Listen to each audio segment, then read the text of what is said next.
You're listening to the 46th edition of the Bitachon podcast. We continue in the Beis Halevi, and the topic that he speaks about is that when a person succeeds, it's so important that he not believe that it was his efforts that got him that result. It says the Beis Halevi that in any event, in any circumstance that a person finds himself in, let's say a person had a certain success, put in certain efforts, and it brought him success, or it seems to have brought him success. He needs to know that it wasn't the efforts that he put in that brought about that success. Truly, it's the opposite. The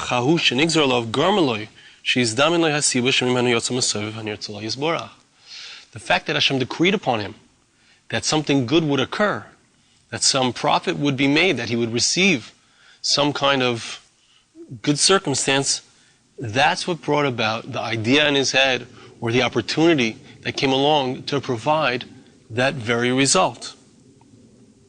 This is what our sages meant when they said in the Medrash, verse tells us that after 2 years passed, Yosef had been in jail 10 years and then another 2 years, and at the end of those 2 years, Paro had a dream. Although the Chsiv, our sages tell us, this is what the verse means, that there was an end that was placed to the darkness, a set time. There was a certain amount of years that was decreed upon Joseph, how long he would sit in jail. Once that moment came, once that end came, that's when Paro had his dream. Ratzu bazel. Our sages wanted with this to negate shelo yomar. A person shouldn't say, don't say, ki chaloim shel Paro grama leYosef shehitzim beis hasurim. That why did Yosef go out of the jail was because of Paro's dream, of Pharaoh's dream. That's what got him out. Don't say that. Rak hayitzia shel Yosef shegias manai grama sheyachlim Paro chaloim. The reason why Paro had his dream was because the time had come for Yosef to be released from jail. That's why Paro had the dream. It wasn't that the seeming cause was what brought about the result. It was that the result which was desired brought about the cause. Let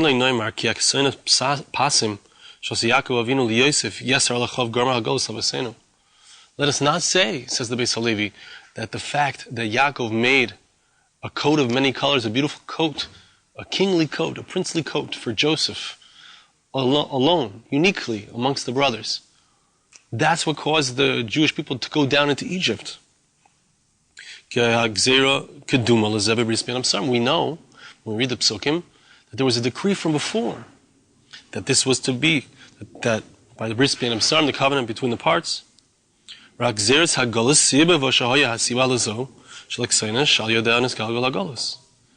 decree of exile was what caused the very thing that seems to cause it, to cause the exile? No. Because there was a decree of exile which predated the giving of this beautiful coat, that was what caused the coat to be given, so that this jealousy would be aroused. They would send their brother down into Egypt, and indeed, the Jewish people would go down into Galus, into exile.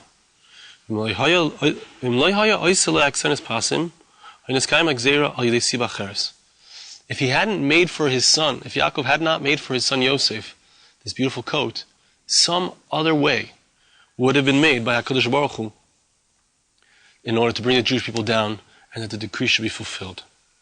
Says the Beis Halevi, you need to know that whenever it comes to a certain result that's desired, that Hashem would like to bring about, Hashem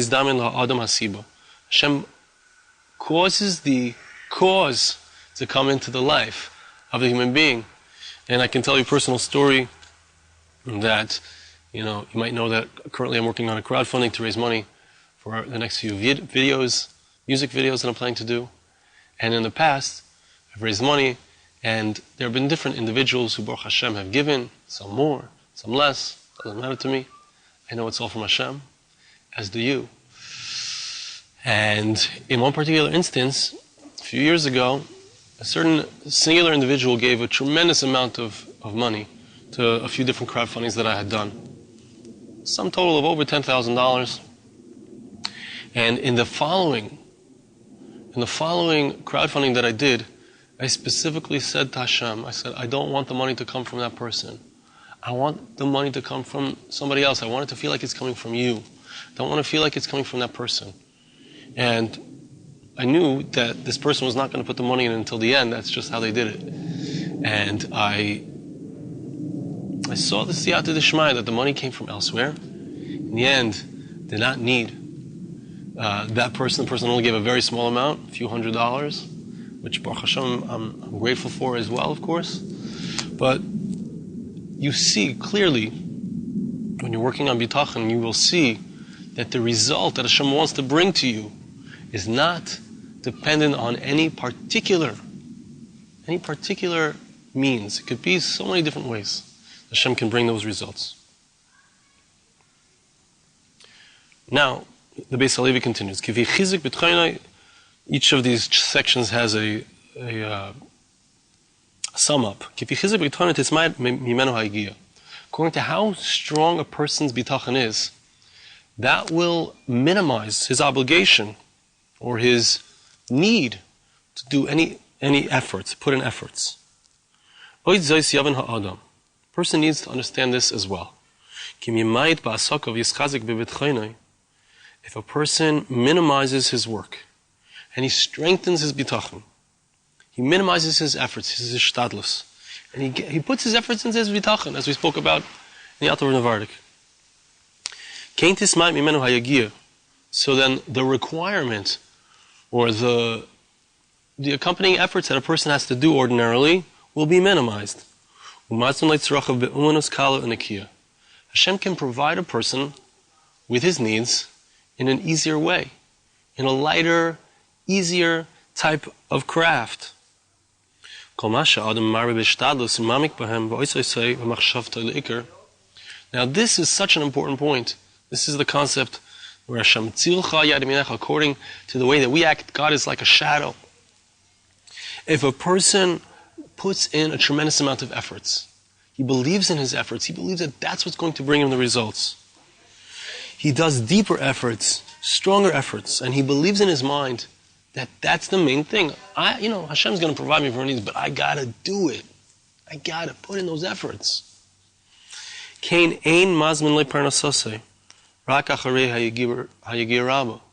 that's what a person believes, that is exactly how it goes. It's exactly how Hashem leads him. He will only receive his parnasa, his livelihood, after a tremendous amount of effort.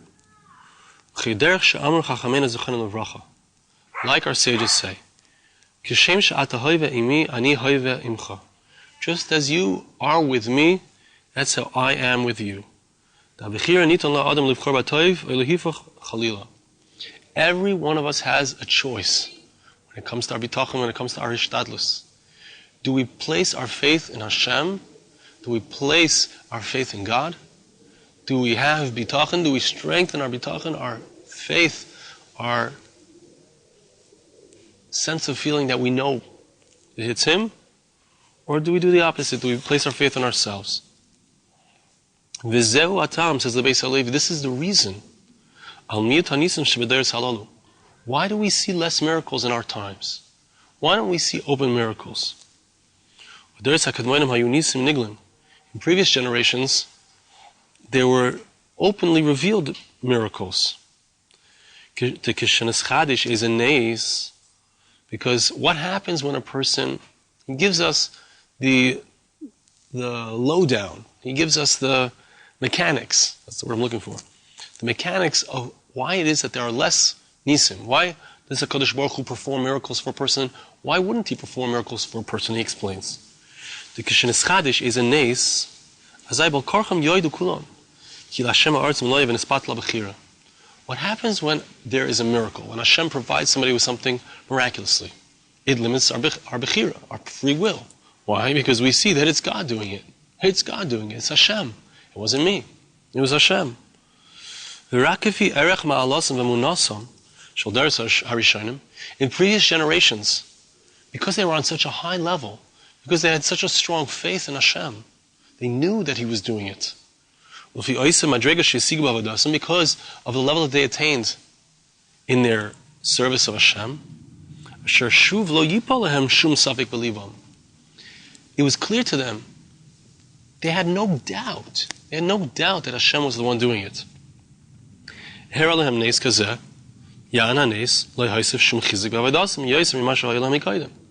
Hashem could show them something miraculous, something awesome could happen in their lives.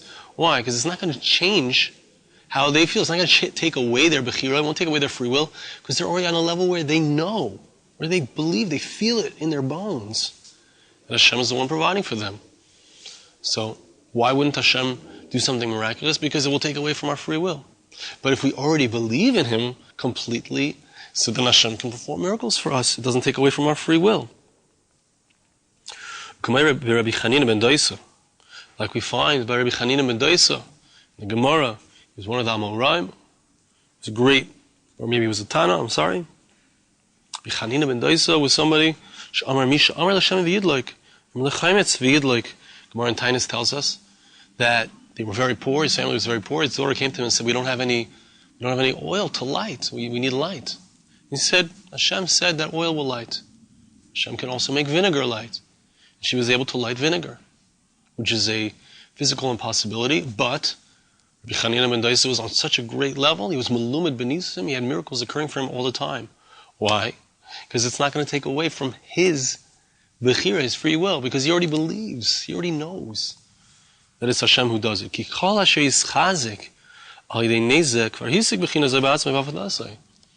The miracle is not going to change how he feels. It's not going to take away his free will. He already knows that it's Hashem doing everything.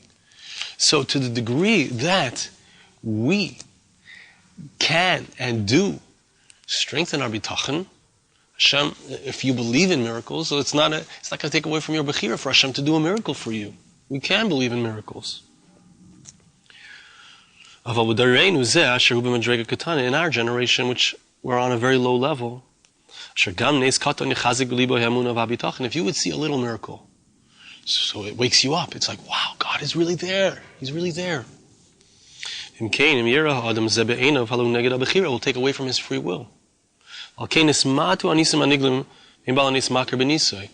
in our times, we see nisim less. We see miracles less. A person doesn't even recognize that a miracle has occurred. But this is something which is awesome. This is awesome. When you start to work on bitachon, you start to see miracles. Why? And it's counterintuitive. Because you already believe, you already know. So it doesn't take away from your bechira. It doesn't take away from your free will. Hashem can show you the miracles because you have strengthened that belief. It doesn't take away. This is the reason, says the Beis Halevi, why in our times it takes a lot of effort to get parnasa, to get livelihood.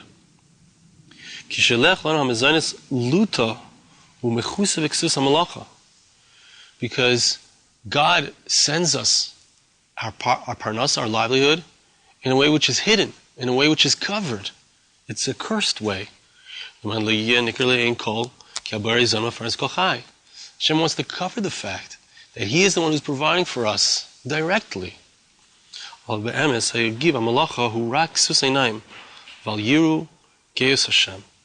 truth is that the work that we do, the efforts that we put in, it's just a cover. It's just in order to mask the truth, which is Hashem's awesome grandeur, Hashem's awesomeness, that He's the one giving us, like it says in the Mishnah in Kiddushin,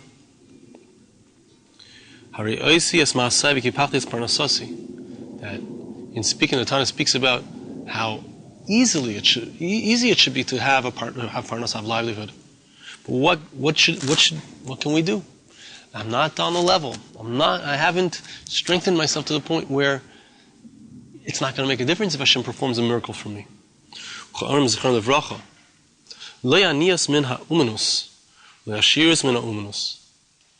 Poverty doesn't come from a person's craft. People say, oh, I'm a poor, starving artist. It's not because you're an artist that you're poor. And you're not rich because of your art, because you're a famous artist. Rak birkas Hashem hi ta'ashir. Says the Beis Halevi, it's only the blessings of Hashem. It's the blessings of God. That's what gives us wealth. According to how much we believe in Hashem, according to how much we have Bitachon in Hashem, that allows Hashem, as it were, to be able to bring Nisim into our lives, to bring the miracles into our lives, to be able to show His hashgacha, to show His personal care, to show that He is involved in our lives personally, because it won't take away from our bechira, our free will, because we already know that He's there. That's the thought for today. Thanks so much for listening. See you again next time.